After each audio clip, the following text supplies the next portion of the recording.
Histoire ya vinanga na âge ya 10 ans ndenge ba parents ba ebisanga naza mwana oyo na souffraki ba empoisonna kinga na âge ya 10 ans mais Nzambe a bikisa kingai et les jours où na yoka histoire wana directement na ebisa papa que oh ce qui muto tselenga poison c'est que ça muto yo satana tindaki.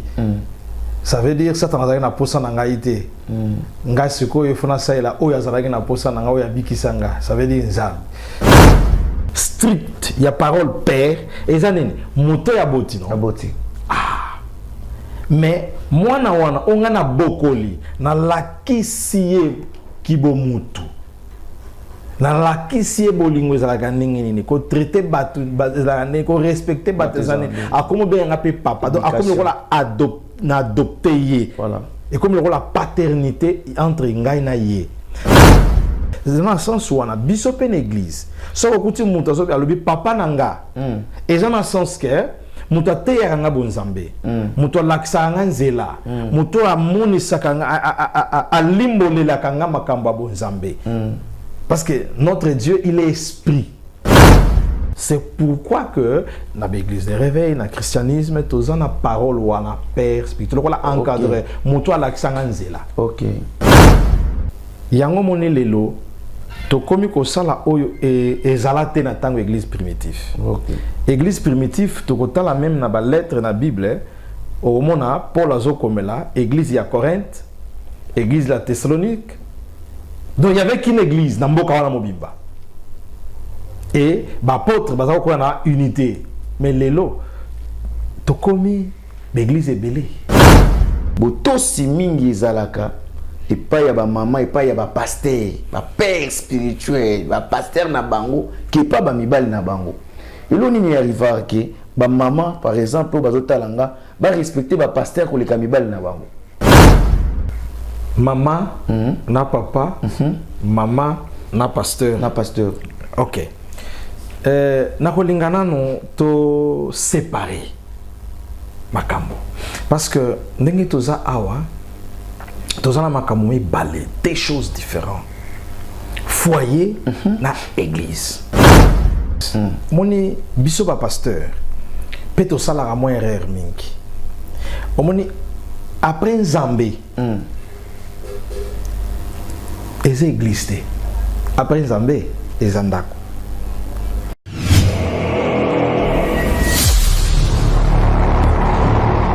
J'espère que vous allez bien. Nous aussi, nous sommes bien par la grâce de Dieu.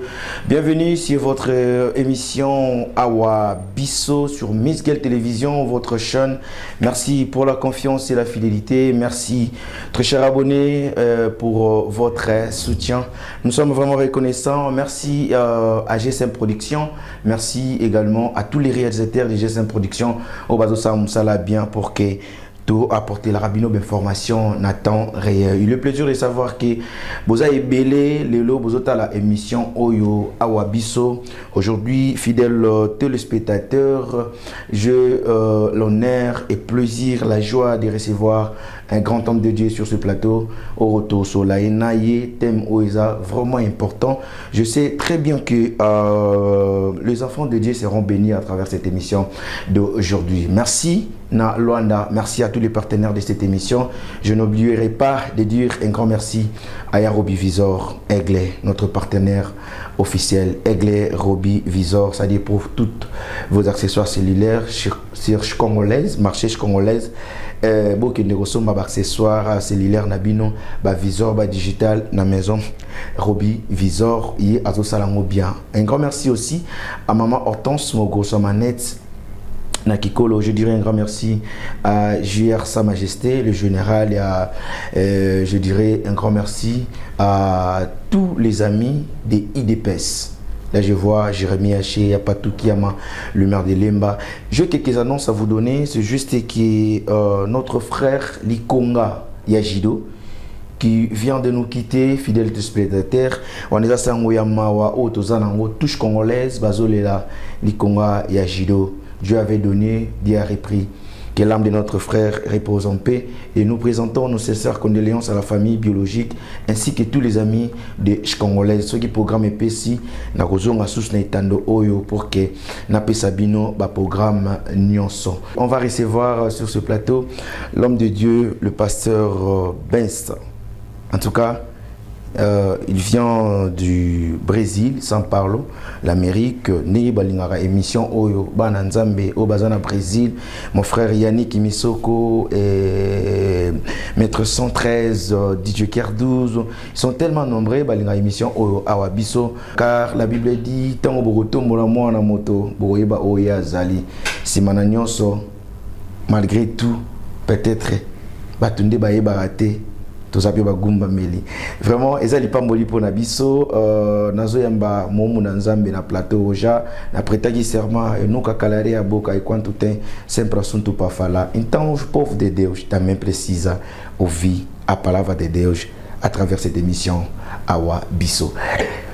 Alors, l'homme de Dieu est là. Dom Miguel. Seja bem-vindo. Obrigado. Como é que achaste o caminho? Não perdeste? Tem engarrafamento? Já faz tempo que nunca mais pisaste aqui em Angola. Não, engarrafamento sim, mas perder não. Essa cidade também é minha. Eu já vivi aqui, já trabalhei aqui, então essa é a minha cidade também. Como é que o pastor, como é que o pai encontrou o país dessa vez? Será que é uma mudança? Há uma mudança, mas não o que a gente esperava. Há uma mudança, algumas construções, algumas infraestruturas, mas como há mudança no positivo, eu notei também alguma mudança no negativo. Tem muita gente motorizada aqui, motorizada ali. Estamos à espera que os homens que fizeram a estatística nos dê o número exato da cidade de Luanda desta vez. Tem muita gente. Deus te abençoe, seja bem-vindo. Obrigado. Nessa plateia, nessa emissão, essa grande entrevista de Awa Bisso. Aí, então podemos sentar para conversarmos. Sim, sim.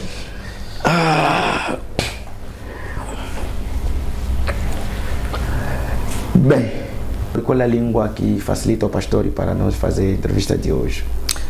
Bom, eu acho que isso vai depender do meu irmão apresentador, porque eu, português, francês, lingala, apesar de que lingala vou, mas estou à vontade nas 3 línguas. Então, por que eu digo isso? Porque esse programa, a pessoa reclama muito, porque o irmão Jorge só fala lingala, de francês, então, talvez o pessoal, e o programa Awa Bisso, isso quer dizer, aqui somos nós, e constante a linguagem depende muito dos convidados. Então, como o pastor disse que não podemos falar português, ou francês, ou lingala, eu gostaria que falamos lingala como o programa é Awa Bisso. Já tivemos no 100% Jesus, no meu irmão Giscar Antônio, também mandou um abraço já. Então, gostaria que falamos francês ou lingala, para bom entendimento também, outra pessoa que está fora do país, et faciliter moi bateau et belé. Avant tout d'abord de commencer na thème au eben ici, pasteur Benz Awa, j'aimerais que to tika on a maboko nzambe programme ya lelo et puis to kota na programme na biso. Merci. D'accord. OK, nous allons prier. Allez. Éternel notre Dieu et notre Père, nous te disons merci. Merci parce que yondo tambusaka biso, merci parce que yondo pesaka bomoi, yondo sangisi ngai nande kokat na esika. Ba oyo nyonso bakoyoka biso tikete ngolu ya Yesu Masia. Bolingo nzambe tata pe molimo mo santo apesa biso bwanya ya koloba pe apesa bososo limalamu na kombo na Yesu to bondeli. Amen. Amen. Merci pasteur. Alors premièrement, moi j'aimerais que la première fois où les gens Awa Bisso, bateau bazota la Bisso, bayeba que le pasteur Benz. Ok.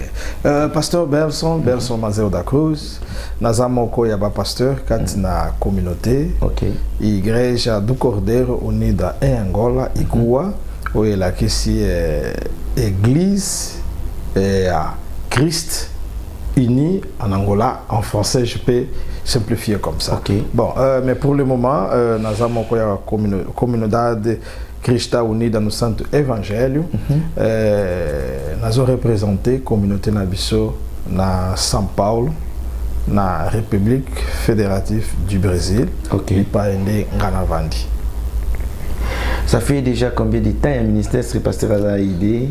Oh, bon, na Bongoli Motema, quand j'étais encore un petit gamin, à l'âge de 14-15 ans, de la Bongoli Motema, plus de 30 ans. Plus de 30 ans, il y a aussi la Nzambe Nangolo Naye, parce que ceux qui dans le lobby, depuis 15 ans, nous avons déjà dans Moussala Nzambe, dans les assemblées de Dieu, et les lots dans la communauté, et donc plus de 30 ans dans le ministère.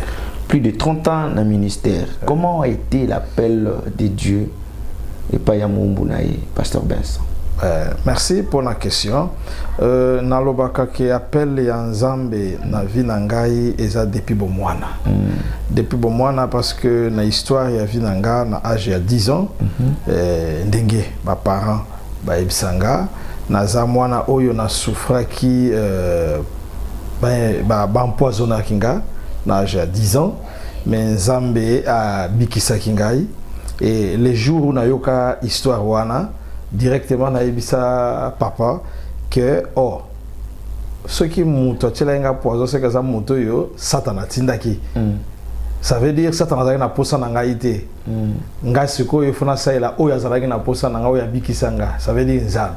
C'est comme ça que na bomwana na bandaki koluka mingi un jour nazala prêtre sango, mais mon grand frère oyo nganalanda yende azalaki moko ya basal na Nzambe kat na les assemblées de Dieu, à qui je salue en passant, les frères Guy Mazeo yende ya kopesa ngai l'évangile, le vrai évangile nde na kokota dans les assemblées de Dieu, et depuis lors naza na kati les assemblées de Dieu. C'était à quel moment oyo pasteur azalaki convaincu puis asantaki que aza na ebengamelo na tata? Vraiment, une très bonne question. Je me rappelle encore que Tango Nazo Kende Kolanda grand frère na les assemblées de Dieu, je me rappelle que au USA et là qui dans le Congo très loin, il y avait un évangéliste indien, Mahesh Chavda. Mahesh Chavda a fait la évangélisation moko na Congo, et tango a sali campagne d'évangélisation wana ba message oyoye a pesa et toucha pena motema na ngai makasi. C'est puis depuis ce moment-là, dans les années 86, c'est ma mémoire, non 91, 91, c'est à ce jour-là vraiment je me suis décidé, il faut na saïla Nzambe, na zui baptême ya mai. Et puis après, d'abandi Moussala Nzambe dans les assemblées de Dieu na Congo, et puis jusqu'à aujourd'hui. Nazo kini na mamituna wana po eme mabiso na mutu ya likambo. O photo solo wana po kwa lelo, o bana Nzambe pe fa ba bénéficier aux pensées Nzamba ko chakat na yo par rapport ya intervention na yo na thème oyo. Alors, tango comprendre que vous en un appel à Nzambe, moi je me peux comprendre, est-ce que Moutou a sali théologie, a obligé de servir Nzambe, car a eu connaissance de la parole de Dieu, ou soit appel, différence d'une isa na Moutou a sali théologie, mais un appel te, na Moutou a sali théologie te, mais un appel à Nzambe. Très bien. Je commencerai par répondre, boy. Question ya ko sali la Nzambe. Ezali oyo Yesu apesi oyo nyonso andimeliye. Na Matthieu chapitre 28, Yesu ayebisi bayekoli bo, allez et faites de toutes les nations mes disciples. Disciples ya Christ eza motu oyo azo obéir na makambo Christ alobi.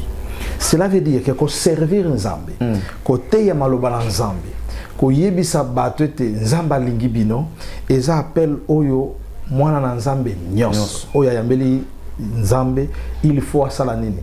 Asala yango, ko teya. Maintenant, otuni na question entre motu oyo asali la Nzambe mais asali théologie te na motu oyo est-ce que c'est obligatoire motu asali théologie à servir Nzambe? Très bien. Na banda na première partie. Théologie d'abord par définition et allez ko aider motu à bâtir sa connaissance na makambo Nzambe.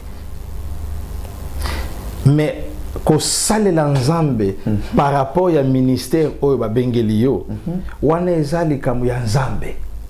Nzambe nde muta tiaka kati na mutu ministère eza ngate na bopona na lingi na zala wete eza Nzambe nda tiaka kati na nga. Alors soki nga na comprendre que Nzambe abenga na zana posa na servir ye na bosolo pe na connaissance pour na zala mutu te enlever amener à tout bon vent. Nous avons besoin de connaissance. À ce moment-là, nous avons approfondir connaissance. Mais théologie, nous observer le ministre de Dieu ou pas, au la théologie pour comprendre ma Nzambe bien. Et ça, mais théologie, et puis ça, ministère, tu appelles. Tokuna to na ko bak sa connaissance na makambo na makambo Nzambe. Mutu nyonso ko bak sa connaissance na makambo Nzambe. Okoza lozali professeur d'université, mozana poso yeba makambo Nzambe. Okoza la théologie. Okoza loza soda. Ozana poso bak sa connaissance na makambo Nzambe. Okoza la théologie. Mais encore plus oyozo oyebi ke nazo sa Nzambe. Pourquoi pas au bac sa connaissance wana pourtant au bano saila Nzambe ozo yeba makambo ozo sala po ozo loba. Parce que dans loba kana batu boy et ce que ozo tanga Bible au comme verset moko comprendre ngote côté ya sur verset wana te parce que yo moko comprendre ngona note o côté ya batu ndenge ni sur verset wana lokwa liboso ya ngomoni o azo saila Nzambe il faut kende et pas ya ba mikolo oye ba makambo bien bala kisayo ndenge nini makambo eza ebandi ndenge nini elakisi nini et puis loko ya mibale na loba ngo mingi pe na église otangi verset biblique oyebi ke yo moko saela ngote côté ya pe batu mususu te po yo ozo salela ngote ote ya batu makambo nini po to pesa ka auto zana ngo c'est ça. Donc voilà un peu on na koloba yango wana théologie za pona ko bakisa connaissance eza ko pesa ministère te to yango tende appel ya kosaila Nzambe te mais muntu oya bengami kosaila Nzambe eza vraiment important ayekola makambo yo akobana kote ya batu mususu parce que toye Bible lobi na biso wana apôtre Paul mutayebisi biso toye baka en partie tote ya katoto prophétiser pe en partie mutu moko ayebi nyonso azate ndeko Miguel okoyebisa ngambo ndambo yo yebi ngape na ndambo na yebi na yeko bakisa yo même na musala bozo sala complémentarité. Voilà donc un peu de mots de yango wana théologie et benga basalité mais théologie et bakisaka et pas ya basali connaissance mais il faut to yeba pelo komoko que connaissance ya lettre et ça différent na révélation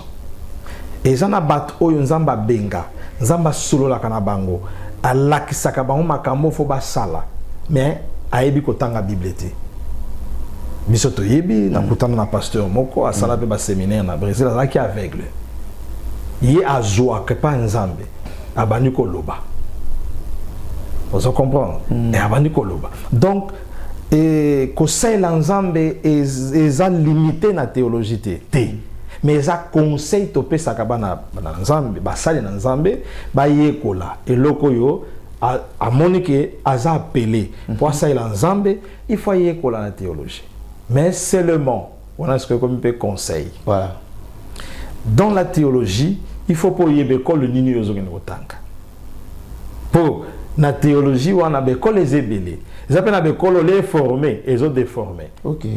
Et comme ko bakisa na makambo na Bible ezalaka te. Et comme ko yela, comme ko bakisa. Vous comprenez? Donc c'est pourquoi eza conseil to pesaka. Bengami pa nzambe, il faut ça la théologie. Mais pour na école nini oyo okosala théologie. Eza ndenge moko. OK na nzela okuta na moto.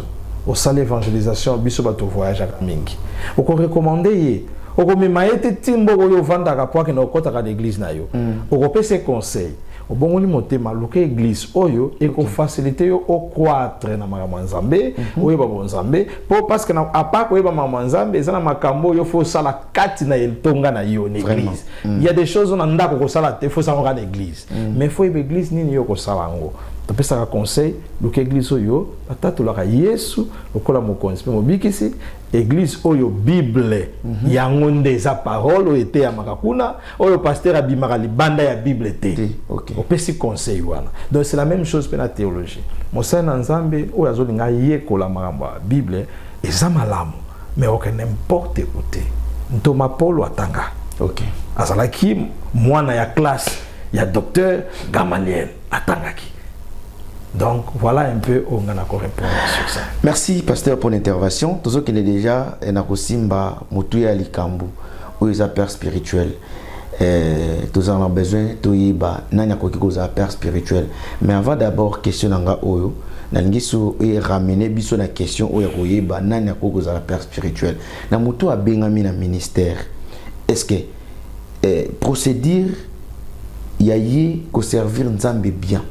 Na ministère nzamba bengelier ezo senga pe azala na cadre ezo senga pe mutu a orienté ou soit à cause la orienté le quoi a appelé na ministère pas ya yemoko mutu yo APC ministère.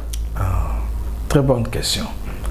Oyebi pona nini Yesu Jean-Baptiste aboya ko pese baptême parce que azui révélation. Nzamba ya yebisi a présenté Yesu panaye. Jean-Baptiste alinga ka boya pese baptême tinga dina ko pese baptême te yonde fo pesanga.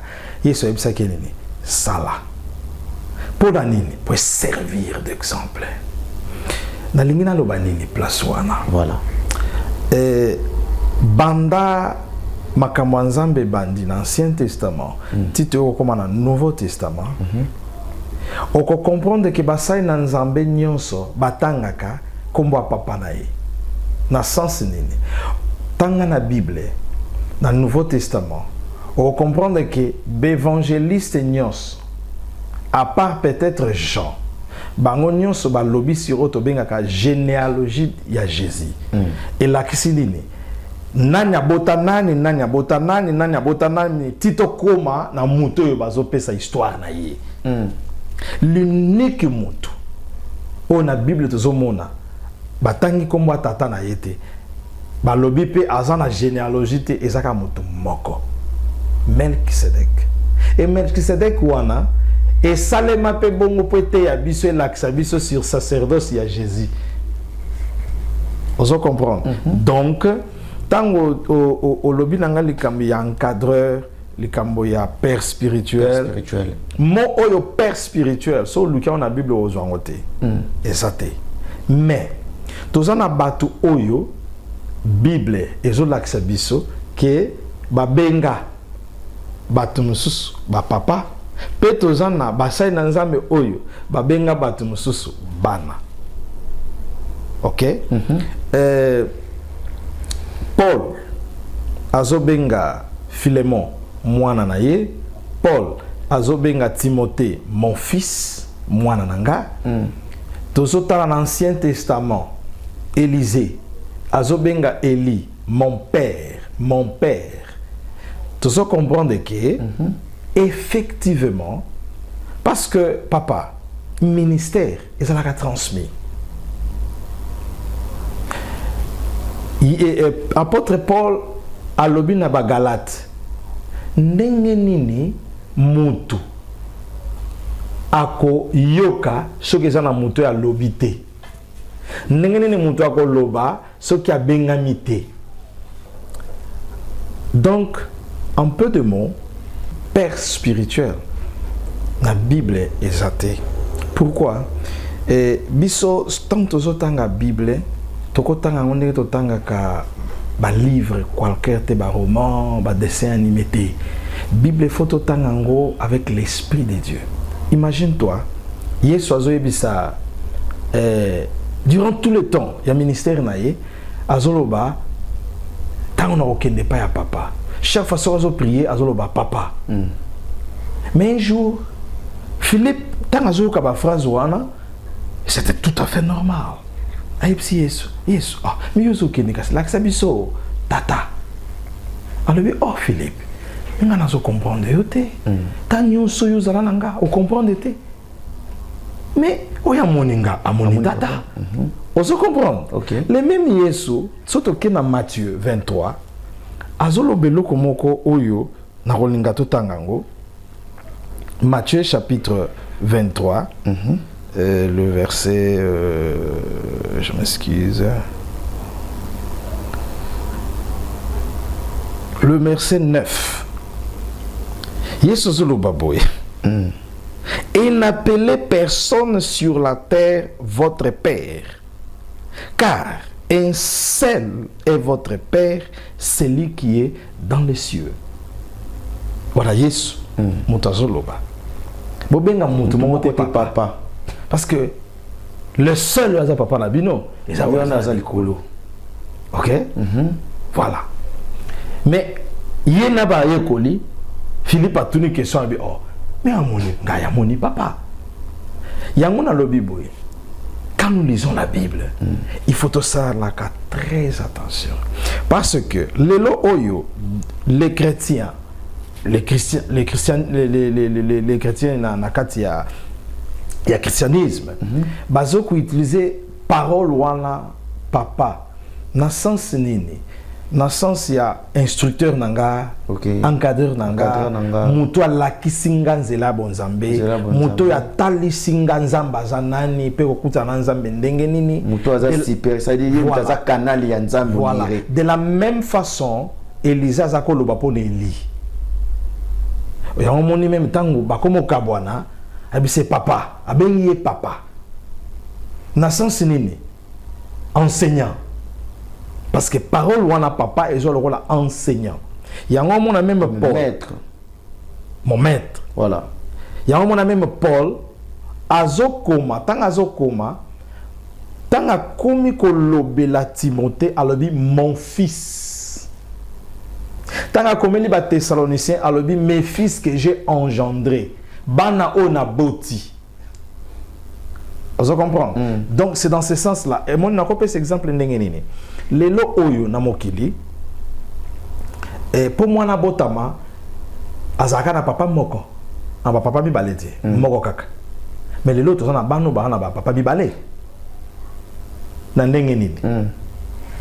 Miguel Aboti, hein, biologiquement, mais après, ngana kolisier. Lokola papa na ye adoptif. Dans sens précis, strict, il y a parole père, et ça n'est pas aboti non. Aboti. Ah. Mais moi na wana ongana bokoli na lakisie kibo mutu. Na lakisie bolingo ezalaka ndenge nini ko traiter batu bazalane ko respecter batezane akomo benga pe papa donc akomo kola adopté. Voilà. Et comme la paternité entre ngai na ye. C'est dans le sens où on a biso pen église. So okuti muta so alobi papa nanga. Et dans le sens que muta te yanga bonzambe. Muta laksa nzela. Muta amoni sakanga a limbolela kanga makamba bonzambe. Parce que notre Dieu il est esprit. Ko limbola makambo milona ya bonzambe do limbola makambo molimo. Do aza papa nanga na nzoto te, maza papa nanga makambo ya molimo. C'est pourquoi que dans l'église de réveil, dans le christianisme, tous en a parole ou en a père spirituel, on a encadré, moutou à l'accent là. Ok. Alors père spirituel et pas yaba sala nzambe. Ou bazaba père spirituel ningi pasteur alobiwana et pas yaba ba fidèle. Ba bazara na spiritualité mais nanzo toté. Parce que le comment exagéré, na évité ce tout traitant baza orgueil spirituel du fait qu'il y a ebikaza encadré. Il y a bandeko moko kat na bonzambe, c'est-à-dire comment même ko luka ko gérer na makambo ya c'est-à-dire ya bandaku ya bandimi. Luka ora ba benga ka ye papa. Tout traité bango ba orgueil spirituel ou tout traité bango banane. Bon, frère, tu vas comprenant sens il y a qui perd spiritualité. Voilà. Et on va répondre au boy. Au moni même la classe. Professeur a expliqué na bisonyos na kata classe. Mais mutra ce qui professeur a lobby expliquer nga makam la lobby. Muta ko loba bloko différent. Voilà. Et même na makamba bonzambe yango moni lelo to komi ko sala oyo ezalate na tango église primitive. Okay. Église primitive to ko tala même na ba lettre na Bible au mona Paul azo komela église ya Corinthe, église la Thessalonique. Donc il y avait qu'une église na mboka wana mobimba. Et ba apôtre bazako ko na unité. Mais lelo to komi l'église est belée. Pourquoi ils appellent comme compréhension? Okoya boye na likambo ya Sainte Seine. Chaque église a zo ko expliquer et lambo na ndenge na ye. Oye na likambo ya même autorité ekolobe la likambo ya théologie. OK. Chaque église a na compréhension na ye. Okokende na likambo ndenge ni ko servir basali. Question yo tuninga. Chaque mosali a ko expliquer likambo wana na ndenge na ye et puis tanga zo sisa ko expliquer mwana na mwana pe azo salela yango na ndenge na ye. Mais le problème est anini. Il est vrai que le père spirituel, il faut aussi la séparation ya makambo. Il est vrai que le papa, le pasteur, tout petit canal likambo wana terme na père spirituel. Okay. Utiliser le terme pasteur. Parce que ngana koza la pasteur na yo mais mutu ate yo liloba nzambe po yeba Yesu ezangate tozana ngolo na église la biso vraiment abongoli motema na église pa yazate abongoli motema bipai mususu ayebi nzambe bipai mususu il a fait un voyage, il est dans un autre pays ngana za na Brésil bamdeko ebele na za na ba en église baza bandeko oyo bauta Angola bauta Congo bauta partout bayebi des gens nzambe. Moi j'ai fait le service de pasteur et pas na bango pasteur ndenani ko batela bampate enfin que moyibi aya ko yiba bango te mais ba bongoli mitema bisika mususu vous comprendre. OK, voilà. Mais maintenant oui il est vrai que comme pasteur je dois aussi savoir de ta maison parce que na ko peso conseil ndenge yo papa ndenge ko vivre na maman. Peut-être maman a été réclamée par la likambo moko boy. Il faut appeler ce conseil. Na côté likambo ndaku na likambo moli. Ya foyer na. Non. Oui. La Bible traite de tout. La Bible traite de nos maisons. C'est pourquoi la Bible dit ceci. Ngai pasteur. Soki nazo batela famille nangate naza digne ya ko battre l'église te. Ça veut dire même le ministère nanga makamwanda ko peso compter natali la ndako nanga ndenge nini. C'est comme ça que soki nazo ko encadrer yo. Faut na l'accès ndenge nini ko battre la ndako malamu. Même tes affaires. Oui. Je dois t'enseigner comment tu dois faire afin que bénédiction en Zambé et dans les colo ya ba faire na yo. Mais le grand problème c'est quoi? Comment je me mets dans ces choses. Enseignement nini, nazo pesa yo. Objectif nini, na ye ko luka nini. Parce qu'il y a des gens, yeso alobi ango na Bible. Bazo ke na bandaku ya ba veuve, mais bazo ke na ko sambela kate. Le problème n'est pas que na ndako ba veuve, parce que Bible recommandait biso to traiter ba veuve. Pour mes attends na côté ndako ba veuve nazo sala nini. Les problèmes est que nazo solo la likambo ya libala na yo. Non. Les problèmes est nga na ye na foyer na yo. Maloba nini nga nazo ya nango. Parce que biso basay na nzambe. Partout to kokende na entreprise na yo. Na foyer na yo. Partout ne sika na musala nazo ya kopeso conseil oyo eza na base biblique. Na ko tindo sa likambo to eza na base biblique te.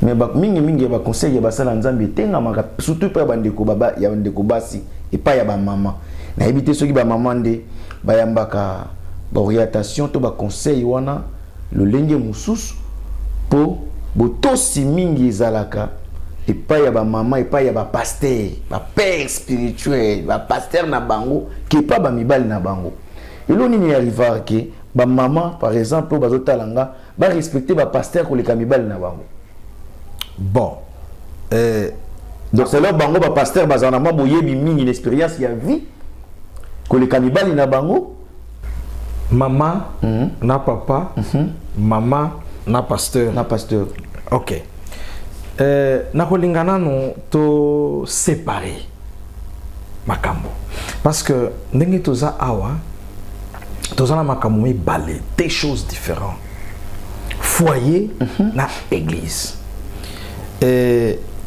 entre parenthèses moni biso ba pasteur pe tosalaka mo erreur mingi omoni après Nzambe les églises après Nzambe les andako foyer famille responsabilité familiale et puis après ministère mais biso ce que passe dans Nzambe to comment peut ko sala erreur wana to zui Nzambe après to tche ministère famille to ko tchana sima c'est comme ça tout ça kuta na ba problème rapidement on peut ce témoignage à jeune fille moko azalaki mwana ya pasteur un jour pasteur azoyamba bato na bureau pasteur aibisi secrétaire moto azolanda kota secrétaire aibisi pasteur moto azolanda eza jeune fille na apesi ekombo abi jeune fille nanga pourquoi tango mwana koti na salle aibisi mwana minga na uti ndako comment il ko landa nga ko sol na bureau abi mais awa na ye lokola mondimi parce que na comprendre que papa tana yo ezalaka na bandimi ya nga pe na ye lokola mondimi pona zwa temps ya ko so na yo parce que ndako nana ta ko so na yo te et tout chaque pasteur wana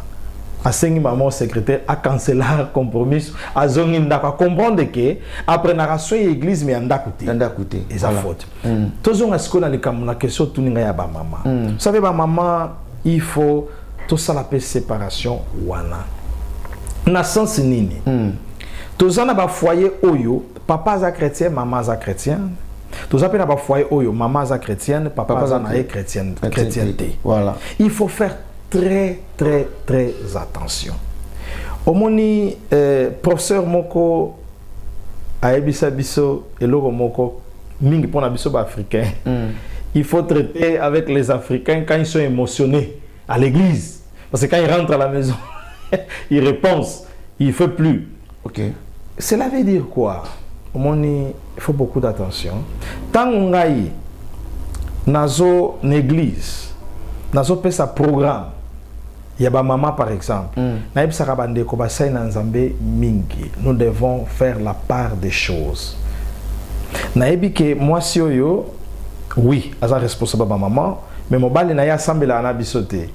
Je dois avoir la sagesse enfin que na bête ça libakoute parce que Thomas je crois Jacques alobi na ba mama pesi ba mama conseil ya ba mama oyo bazana mibali o ba sambela raté ba ko bongwa na partir ya comportement na bango voilà ce qui comportement ya mama na ndako eza bien te automatiquement église pasteur et ba Christ nyonso bazo finga makai pa ya mwasi wana parce que ordre onzamba pese pas mwasi eza po asala nini azala soumise et pa ya mobali na sens ya ko sunga mobali tango azo ya ko yamba Yesu a Yesu ko zo responsabilité oyo mu Christ azana ngone église eze loko ekoko boma likambo ya responsabilité familiale te na yebi que mobali nanga ali aka fufu ngai mwasi na ye na lambaka akoma ndako 16h na yebisi ete ke na ki église mais na vani na église nazo interpréter pasteur jusqu'à 20h tant na ozonga 21h atulinga biloko na ya rolia asiliki na nazana tor ngai munal na ye reta na ndako na yebisa ki même pas que na en église na roya 21h to ye o ngana sina mesani sa ali aka fufu nanga aye akuti fufute Donc c'est pourquoi nous devons faire séparation entre foyer na église. Conseil à moi si ya bongo et pas ya pasteur ezalokwa ezarande tini que mobali na yo azo combattre ministère na yo normalement mais nzokande a des fois biso to gera capé makamba la moté. OK. Na sala voyage moko je crois 2019 nakuta serviteur moko bazalaki na 45 jours de jeûne et prière en église bipai wapi toute l'église était coffrée. Mais na kacha masolo l'homme de Dieu m'a présenté ba difficulté bazana pona osomba lupango. Na tuni oh pasteur, vous n'avez pas besoin d'acheter la parcelle. Oh comment? Parce que la parcelle doit s'acheter avec l'argent. Mais les gens sont là, ils travaillent pas. Mais tu vas travailler na souka tozana posa offrande et ba ozongo wapi. Et autre chose. La même chose de tout le balikambo ya ba papa na ba maman et ça le lenge tozo teya ba maman l'église. Na le balikambo na to lo ba awa. Est-ce que na l'église na biso à part côté ya batu lo sambo pesa dîme bofrande est-ce que tu es à batu sur musala? Est-ce que tu encourages à battre ko luka misala? Est-ce que tu es à battre na kati ya l'église na biso gestion ya mbongo comment gérer son argent? Est-ce que dans l'église, les autres, tout le monde a même pas gouvernement. Pas comme côté à battre sur empreneurisme, on tout le monde en portugais, qu'on sala oyo oso produire. Est-ce que dans l'église, il faut toter. Alors, il faut bisonder toko côté à ba maman malamu. Enfin que toko ma libakoute pas ya ba papa au ba ya l'église. Et puis en passant, je dirais ceci. Par exemple, maman l'église a salakate, muto salaka sa papa. Tamazo elanga bo offrande, bambongo moko boye. Oui, l'église to sanango posa.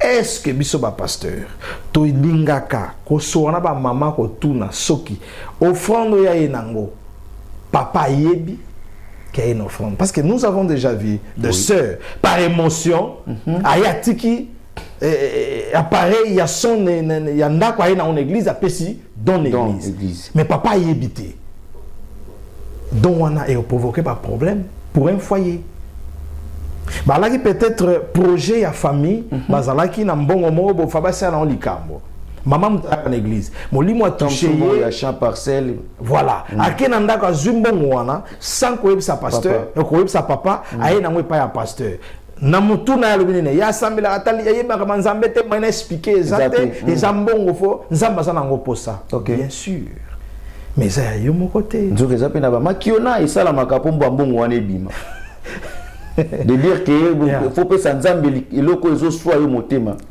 eloko pili sala motema pa yo zo kamela nzambe na motema évangile wana ezaya solo tokende kuna te évangile wana ezaya solo mais le problème est ça il faut ça va marquer mon soso il est vrai Abraham tant que quelque pesa Isaac a eu ça s'arrêter il est vrai mais il y a des choses oyo maman à cause ça la ngote kakana pasteur il faut sagesse pe ezala na côté na biso très bien to yeba ko conseiller ba maman oui toza ba papa na makama bonzambe mais Sarah azako benga Abraham papa mon Seigneur na makambo ya bonzambe kakate OK ezala pe na makambo ya bondako il faut tout lui ba ko conseiller ba maman en ce qui concerne question tuninga respect envers ba pasteur oui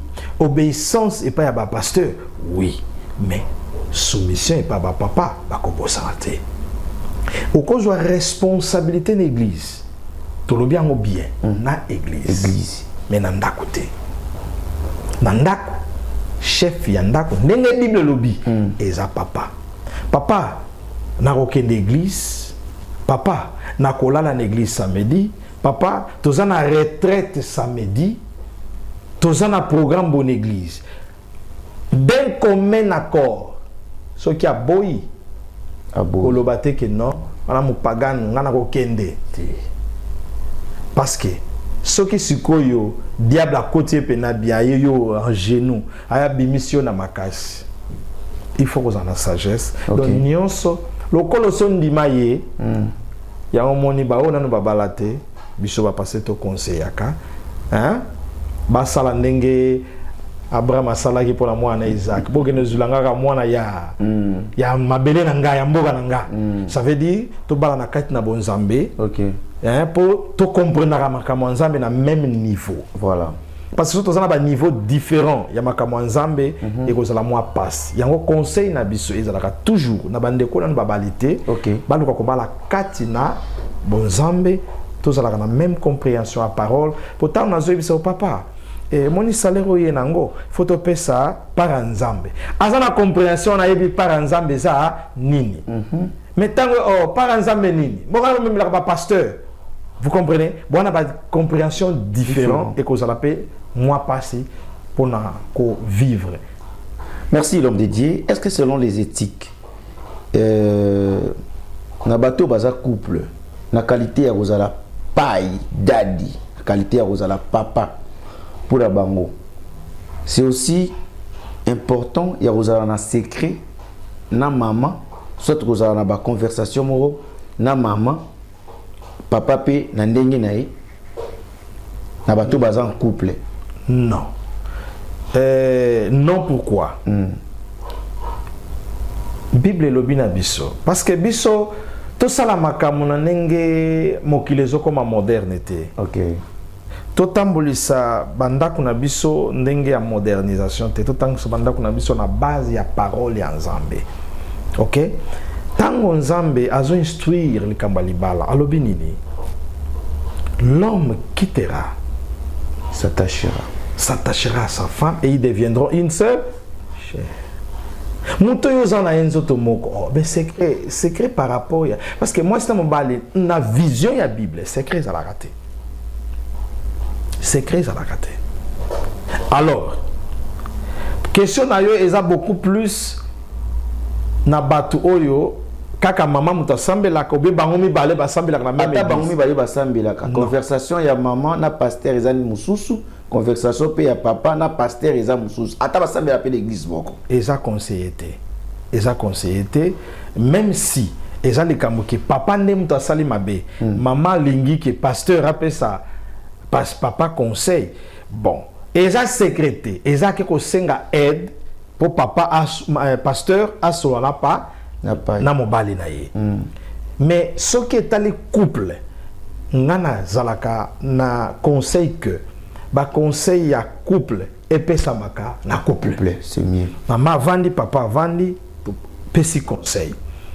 Maman azali kamarolo ba contre papa ba vandi ba omi balé pasteur azawana olobi pasteur papa tala ezalaki boy réponse nanga ezalaki oyo ya papa ezalaki boy na présence na yo pe bimate ke non na lobi na sima na ye ye o nazoloba conseil nini yo pasteur okopesa biso les deux ils sont là na moni raison te oyo et comme on dirait na jugement parce que yo kana na manzala pe na ba secret na ye asolo on a pasteur de pasteur azo gérer car tous les deux situation wana position nanga conseil nanga tant ozoyoka ba couple faut que bango mibale lisika moko soko za likambo o eza contre papa loba azawana azoyoka moi sinanga en tout cas asepela kate na likambo oyo yango lobi conseil au pasteur akopesa bila mibale bongo soki pe pasteur a découvrir likambo kati na maman par exemple alinga peso responsabilité moko na église.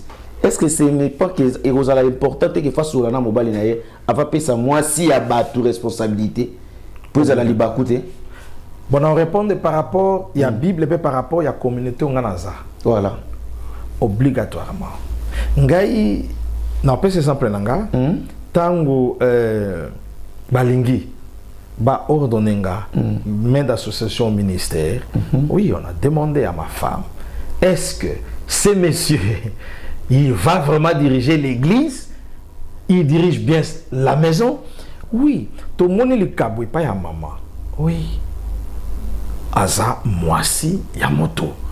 Oyo, Nzambe ayebi. Bible le bio Zamba sangisi, moto kabola te. Toko benga papa, toko yebi sa papa, je crois oyebi, li kaboza kacha moisi na yo. OK.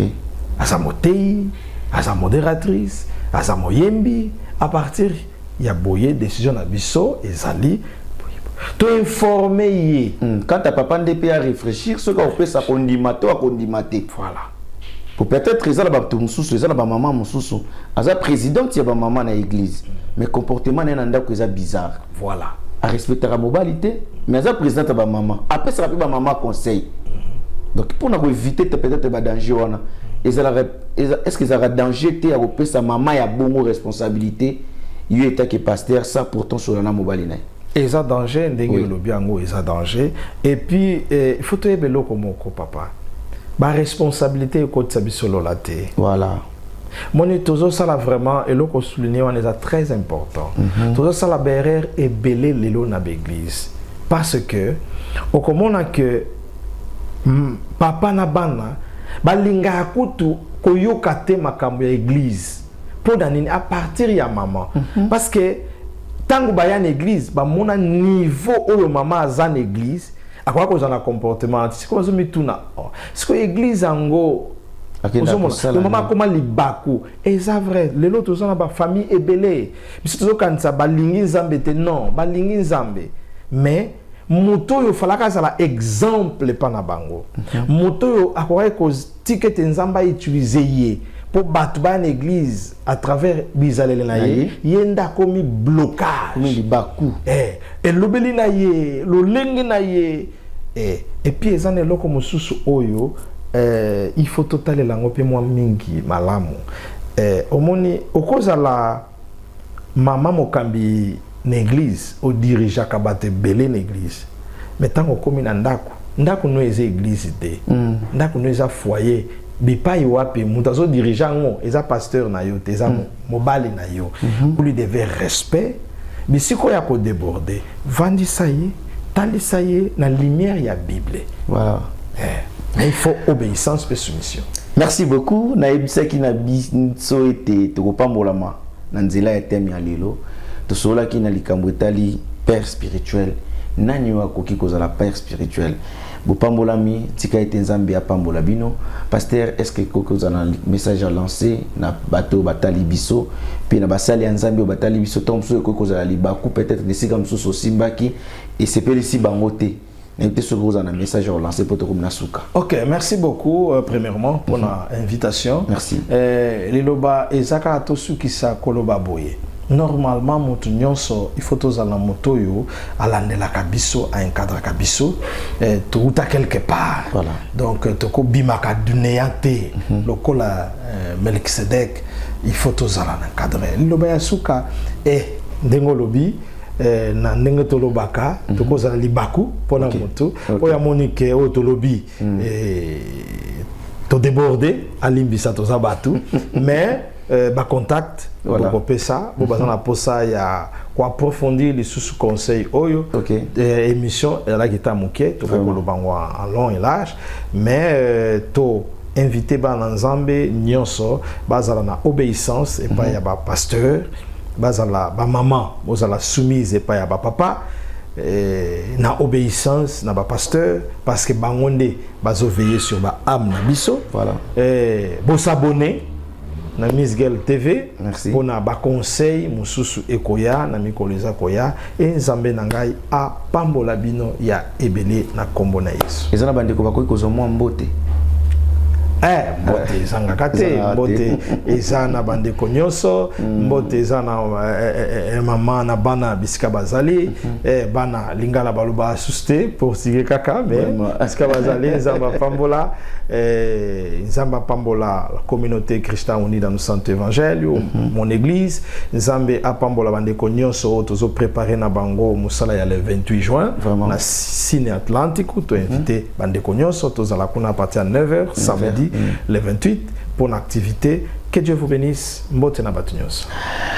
Mbote na batu nyonso. Merci na batu tous nyonso pe batali biso. Tika nzambe pambola nga pe na parla nga na kopesa mbote bongo lisusu epa ya Tantine Bouanga, Béatrice Nzaou, et en direct il y a France, il y a Napesi Mbote Sikezwami, maman il y a Richesse, Shimba, Napesi Binombote, merci na Charlie Luboya, grand prêtre, Napesi Mbote, merci na Diego Utiti, merci na Bandego Nyoso Basutenaka Vision Oyo, Soki Nzambe, Amizongeli na Yete, Tokokuta na Bino, Pambate, Ye Mutapesa ki Vision, Azokoba Kopesa Provision, pour Awa, Ezalaka Biso.